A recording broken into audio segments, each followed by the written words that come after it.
ako activity yung ibibigay So, again, ito lang ulit yung refresh lang natin So, yung modulus of elasticity po is dinedenote ko siya as letter E.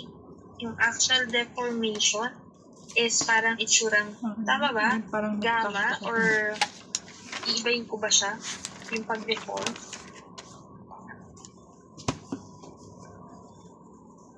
Baka mamaya kasi naiiba na yung pag-drawing. Wait, gamma, hindi baliktad siya. Delta. Delta yung actual deformation natin. And then for length, capital L. For the cross-section, it's letter A. Usually kasi dito sa topic natin is given na yung cross-sectional area niya. And then yung applied load for some sample, siya yung hahanapin natin. So proceed na tayo.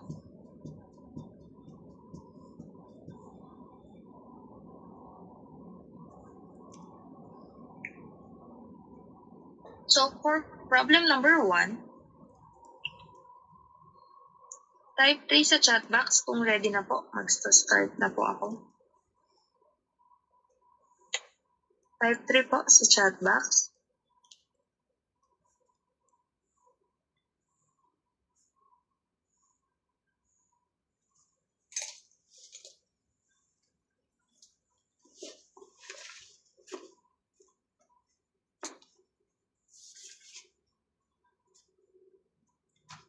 Ayun, mag-hide.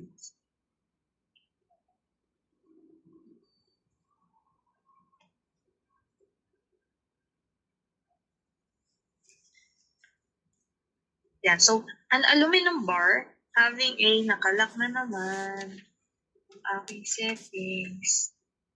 Sorry na. Tracing ko lang.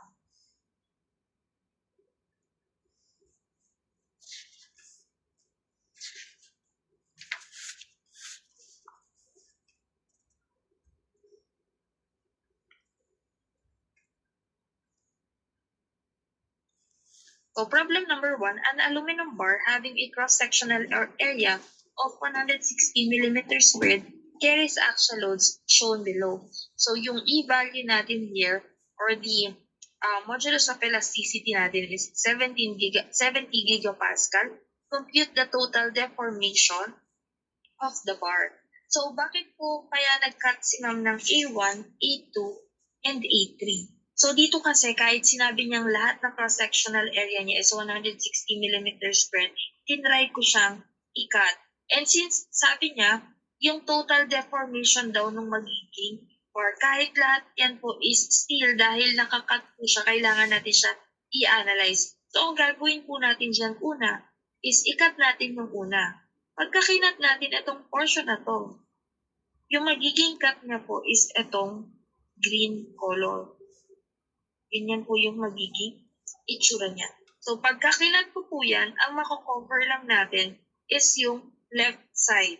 So, meron siyang makakapture na 35.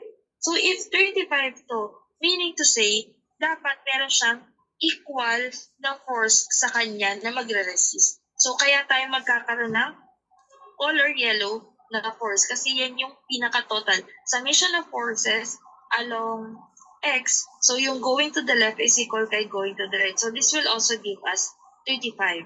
So second na cut natin, cut naman tayo dun sa pangalawa, yung 1 meter na straight. So kapag yan yung portion na kinat natin, so magiging tuloy-tuloy to, then ganyan po. Copyin ko lang yung nasa taas. Again, yung cut niya is dito po sa gitnang portion na to. So pag kinat ko siya, kukunin ko ulit yung yung left side na forces niya. So yung forces na makakapture natin pag tinignan natin yung left ng figure, ang tinutukoy ko po is ito Yung pinagkatan ko na to, ang titignan natin is itong left figure. So kapag yung left figure po, yung forces natin dyan is, again, we have 35, we have 15. So pag nag-summation forces po ako ng horizontal dyan, yung going to the left natin is 35, and then yung going to the right lang natin is 15. So para mag-equal itong dalawa, kailangan pa natin dagdagan ng 20, tama ba?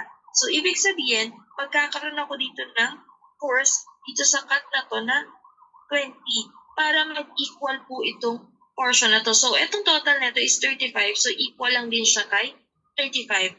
And now, let's proceed dun sa third cut natin. So, syempre, hindi naman pwedeng kung ano lang yung gusto nating i-cut. Kasi tatlo yan eh. Tatlo yung ipinapa-analyze natin.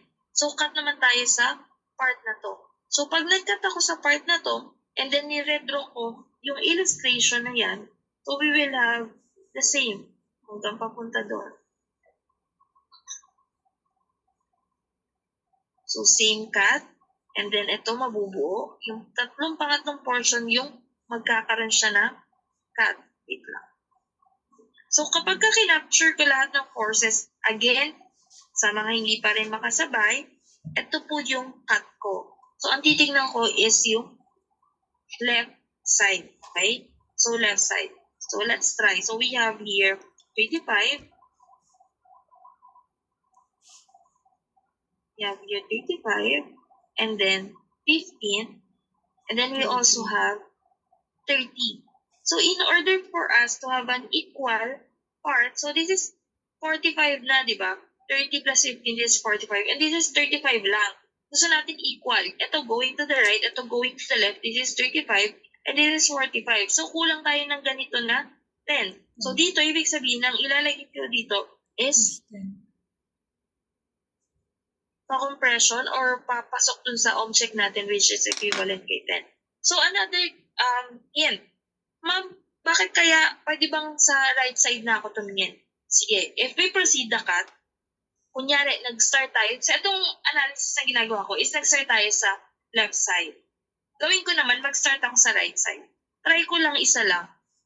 So, itong part na to, kinopya ko lang. And then this one.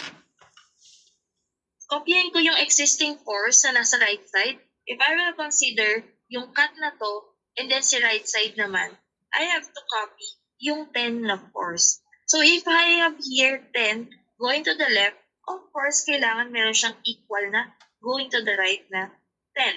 So, ibig sabihin, we are looking at these values. Itong 10, wait lang na, balik ko.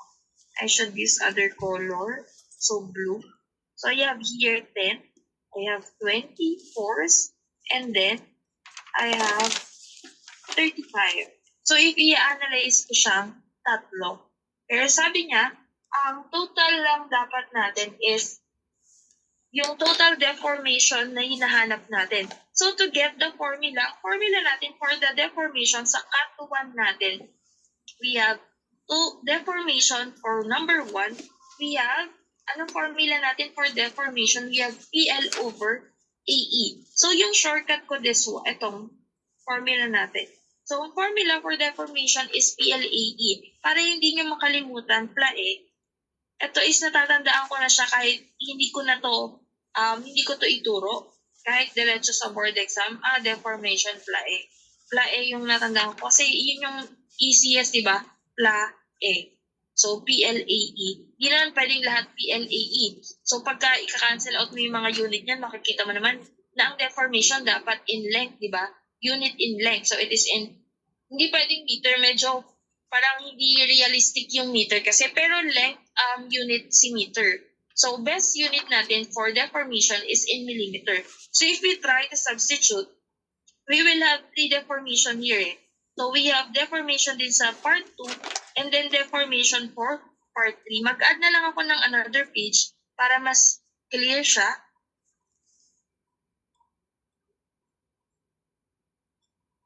So, I will have here new page.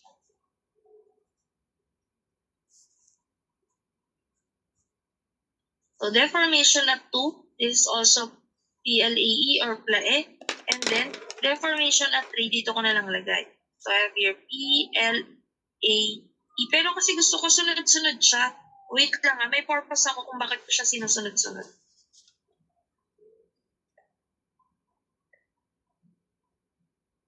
Mamaya makikita ninyo. Gusto ko lang organize yung pagkakaano sa kanya.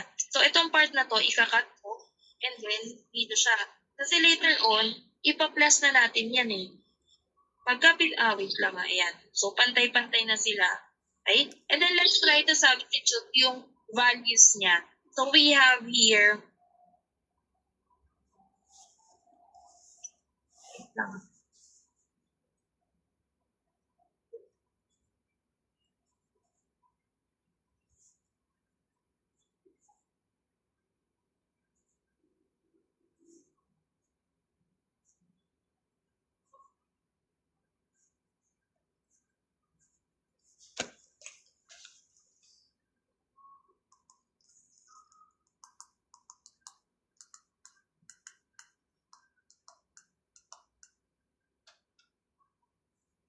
Ayan. So substitute na natin. First, for part 1 or yung cut 1 natin is yung force natin dyan is 35. So I'll write here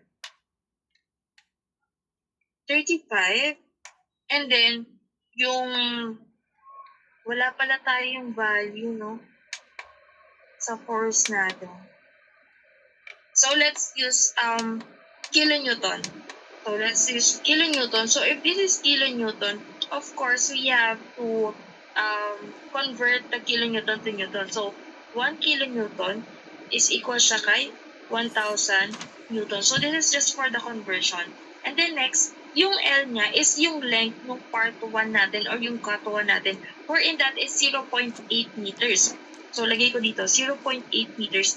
Pero syempre, gusto ko i-convert na siya into millimeter kasi hindi talaga realistic kapag ang gagamitin ko is in meter. Nakakita na ba kayo ng deformation ng steel?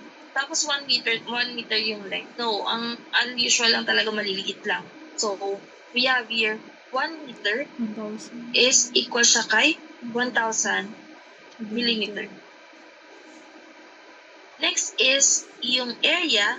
Given naman yung area, that is all 160 millimeter squared. Yung ihi natin dyan, that is 70, question ko, gigapascal. Ano pong breakdown natin kay gigapascal?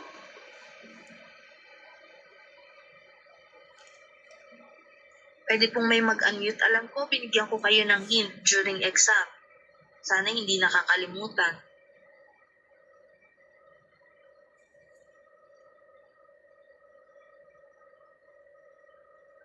Ano yung 31, Jam? Ano po yung hint na binigay ko nung exam?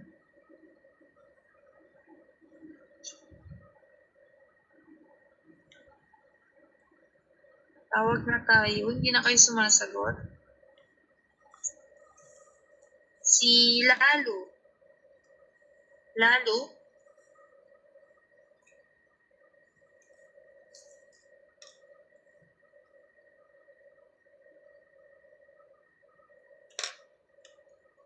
Lalo? Nandyan po ba? Mag-attendance po ba ako?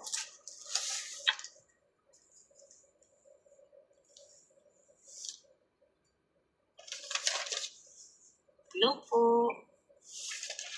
Tawag ako ulit ha. Ilalagay ko kayo sa waiting room kung hindi po kayo sasagot. Castillo.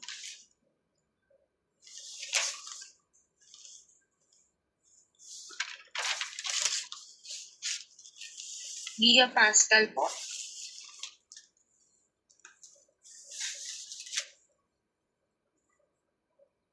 Wala din. Malapit na po ako magtanggal ha. Balneg.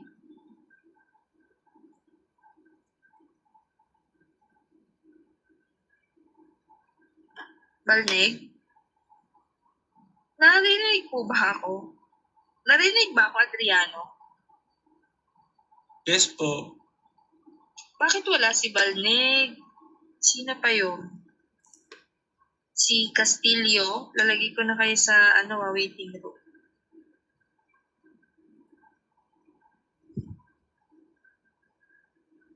Ma'am, Wala kayo malagay. Yes. ano po yung tanong ulit po? Ayan. Bakit po uulitin? Nakailang ulit na ako ng tanong. Nakikinig po ba kayo? Sige na lang kung magtuturo kung ayaw niyo po. So, question ko, ano pong conversion? Siyempre, sinerge nyo na, di ba? Before kayo mag-unmute. So ano pong conversion natin per gigapascal? Ano yung sinabi ko sa inyong tandaan nyo during exam, during quiz? Or I think sample problem natin yun. Wala po. Next tawag po ako. Alex Rose.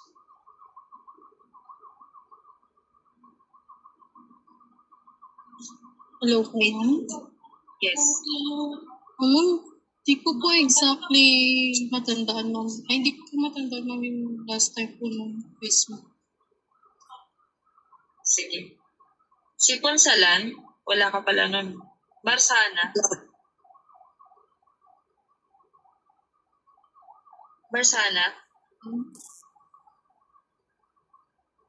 Anong Hindi. conversion natin per gigapascal? Bakit ganun lahat kayo hindi nyo na natatandaan, okay? So, ito yung conversion natin. Okay na, wala na akong choice. Bawi na lang ako sa activity ha, para matandaan ninyo. So, sabi ko sa gigapascal, di ba yung itsura niya ganyan? Gigapascal. So, this looks like 6, tama ba? Yung gigapascal. Anong sabi ko dito? Di ba sabi ko yung G dyan, di ba parang 6 yan, iikot nyo. Gawin yung times 10 raised to 9. Copy po ba dun sa part na yon? Pero, kapag kayan, ginawa nyong conversion, ito yung, alam ko, hindi ko sure pero alam ko sa klase nyo yun, yung gigapascal, and then iikot nyo yung 6, di ba? Pagka inikot nyo, magiging Ma'am? 10 raised to, Ma'am, megapascal yata yun, ma'am. ha? Megapascal po yun, ma'am. Gigapascal yung example natin.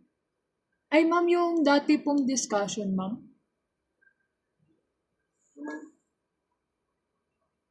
Tanda ko yun eh. Yung letter G, parang number 6, diba? Tapos sabi ko pa iikot, pataas, yun yung magiging raise. So if you're trying to convert this to Newton, yung gigapascal is if you're trying to convert it into Newton per meter squared, wherein ito yung default natin. Ang gagawin nyo lang para hindi nyo makalimutan is yung G, iikot nyo para maging 10 raised to 9. Kasi di ba pag inikot nyo nga yan, 9. So, ibig sabihin, kung yung 70, you want to convert it into Newton per meter squared kasi nakakalimutan nyo, hindi nyo maalala yung gigapascal. So, this is 70 times 10 raised to 9 Newton per millimeter squared. Meter squared po yan. So, ito yung magiging conversion niya from gigapascal to Newton per meter squared. Next, additional is, paano naman ma'am kapag ka megapascal? Kasi dito sa values natin, pinag-usapan natin dito is millimeter. Diba? Puro millimeter yung given na conversion natin kasi deformation.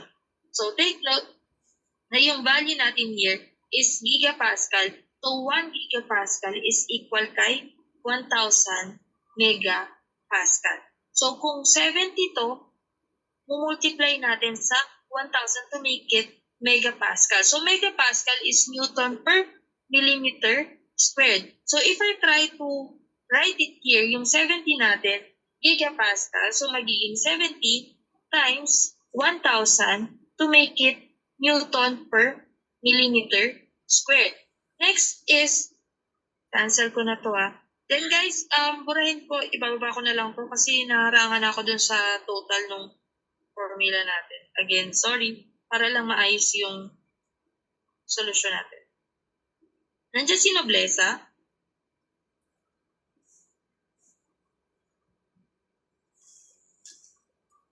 Wala. Wala si Noblesa? Noblesa, nasan ka?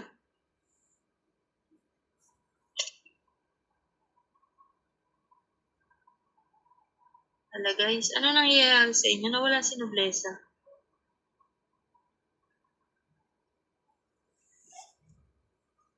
Hindi ko po nakikita yung chat nyo. MPA po ata yung sa amin. Hindi natatandaan kung may isa ako sa inyong tinuruan na 10 raised to 9. Promise, I think sa quiz yun. yung gigapascal, yung conversion. So, okay lang. Anyway, if we are going to solve yung deformation natin at to 1, magka-cancel out po yung kilonewton, yung meter, and then yung newton natin magka-cancel out kasi meron tayong newton sa taas and then meron din tayong newton sa denominator. The same time, meron tayong millimeter squared kung mapapansin nyo dito sa denominator. Itong millimeter squared, merong millimeter squared dito sa as denominator. So magka-cancel out dyan, which will leave us dito kay millimeter. So if we try to solve yung PL over AE natin, that will give us ano pong value?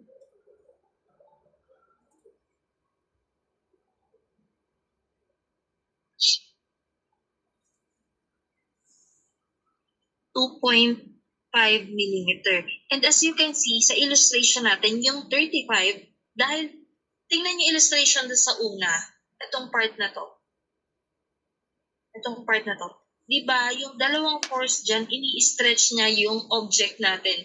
Yung steel ba yung tamper ko? Yung aluminum bar natin, ini-stretch niya. So meaning to say, hahaba tong portion natin. That's why we have to consider yung illustration ng force natin, which will give us a positive 2.5 millimeter. Pa-type number 6 sa chat box kung naintindihan kung saan nanggaling yung positive sign sa 2.5 millimeter natin. Pa-type number 6 sa chat box kung naintindihan kung saan nanggaling yung positive sign. Do not type if hindi naintindihan. Kung hindi clear, type 5 pala. Sorry. Yan. So far, clear naman ha? So another sample. So deformation 2 tayo. Again, isa-substitute ko lang din yung values niyan. Yung force natin sa portion 2 natin is we have 20 kilonewton. And then we have to convert it again, 1,000 newton. Divide. Sige, isa pa. After neto, meron pa akong isa. Dalawa pa yan. So we have 1 kilonewton. And then, yung length ng pangalawang portion natin, that is 1 meter. Ito po, 1 meter yan.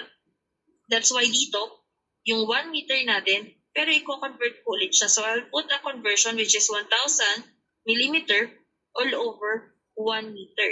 And then, divide natin dito. Yan. Yung area ng aluminum bar natin is the same all throughout. So this is 160 millimeter squared. And then, ganun din.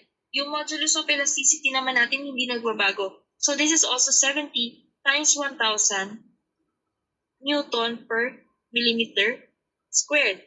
Again, para sa mga nalito, doon naman sa unit, cancel out ako dito. This is kilonewton, cancel out si kilonewton. This is newton, may newton sa taas, may newton sa baba. So, both yan, cancel out. And then, meron akong meter, magka-cancel out din to. And then, meron akong millimeter squared sa denominator, kaso meron din siya dito sa denominator. Both sila numerator and denominator, so automatic magka-cancel out, which will also leave me with a millimeter. So if we try to solve this, pa-type sa chat box ng sagot, ano po yung magiging answer natin for number 2? Are we the same if this is 1.79? Yan. Next is, paano naman nakuha yung sign?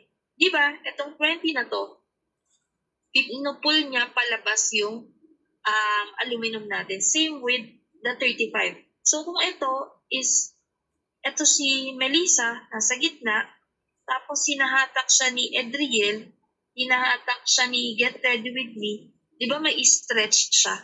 So pag na-stretch siya, hahaba siya. Kaya ang ilalagay ko dito is positive. Okay? Kaya positive po siya ha. So, meron ako isang sample na magne-negative, yung sa next naman. So, another natin is yung third portion. So, sa third portion, nilipat ko lang sa kabila yung illustration natin. Baba ko lang. So, sa third portion, kung mapapansin niyo, eto na lang, dito na lang tayo. Kasi same lang naman ang analysis dito eh. So, dito na lang sa mas maliit, mas kita. Etong maliit na to, meron tayong force na 10 kilonewton. Convert ulit natin, that is 1,000 newton all over 1 kilonewton. And then, multiply natin yung length ng third part natin. This is 0.6 meter. So that is 0.6 meter. Multiply natin kay 1,000 millimeter all over 1 meter. Divide natin sa same lang ulit to yung area nung aluminum bar natin. Multiply sa modulus of elasticity nila. That is 70 times 1,000 Newton per millimeter squared. So yung cancel out natin is almost the same actually. Si kilonewton, cancel out si kilonewton. Cancel out si Newton, Newton. And then si millimeter squared. And then si meter. Which also leave us with a millimeter. So if we're going to solve this third deformation, it will give us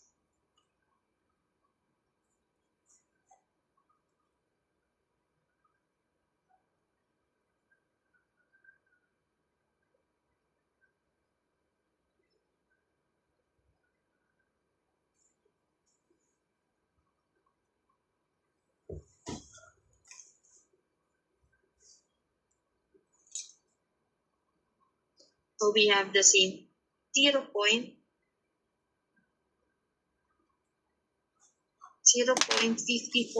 millimeter. Ang next question natin dito is positive ba or negative? As you can see sa illustration niya, kinocompress niya. So kung si Edriel, kinocompress ni Jari, tsaka ni Jam, i-compress nila si Edriel, edi mapipipi yung buhok niya. Yung buhok niya, dati, 10 millimeters yung pagtayo ng buhok niya. Ngayon, dahil pinipipi siya ni Jam at saka ni Jari, magiging 1 meter. Ibig sabihin na pipipi, hindi siya, nade-deform siya, pero napipipi, na umiikse. So, ibig sabihin dito, magkukos siya ng negative sign. So, negative pala. Wait lang. This is negative. Ayaw na magsulat. Okay. Ayaw na magsulat. Wait lang. So, this is negative. And then, syempre, dahil hinihingi niya is total, you have to add 2.5 plus 1.79 minus 0.54. So, this one will give us a total deformation of 3.75 millimeter. Take note, pag ang sinagot nyo po sa akin is 3.75, that is wrong. Pag sinagot nyo po sa akin 3.75 meter, that is also wrong. So make sure, if you are going to answer deformation, it should be in millimeter or in length unit. So I would accept if this is meter or centimeter, but I will not accept if wala pong unit. And take note, pag hinahanap po ang total, hindi nyo lang po isa-solve isa-isa. This is not acceptable kahit naka-breakdown po siyang ganyan at wala ito. This 3 will not still be acceptable. So kahit kompleto nyo po yung answer natin this one, hindi po, okay? Kailangan ko po yung pinaka-tinatanong, which is the total. Yes, pag tension, positive. Pag compression, negative. Pero minsan kasi hindi nyo naiintindihan kung kailan i-identify si compression and si tension. Additional, kapag may joint ako dito, at si joint, its force is pa ganyan. Meaning to say, ito po is papasok sa joint, that is compression. Kapag itong joint ko is pa ganyan yung force niya, this is tension. This is compression. Papasok siya sa joint, parang iniipit niya yung tuldok. Ito naman, hinahatak niya yung tuldok, that is tension. So compression is negative sign, tension is positive sign, as a guide lang po. So, type 8 naman sa chat box kung clear. I still have 2 problems, don't worry. Babawi ako. Kaso, Jam, i-start mo yung meeting ng 7:50. Water break lang ako ng 5 minutes. Balik tayo 7:50. So, imagine niyo na lang nagsusulat ako. Pero ready naman na yung problem 2 natin.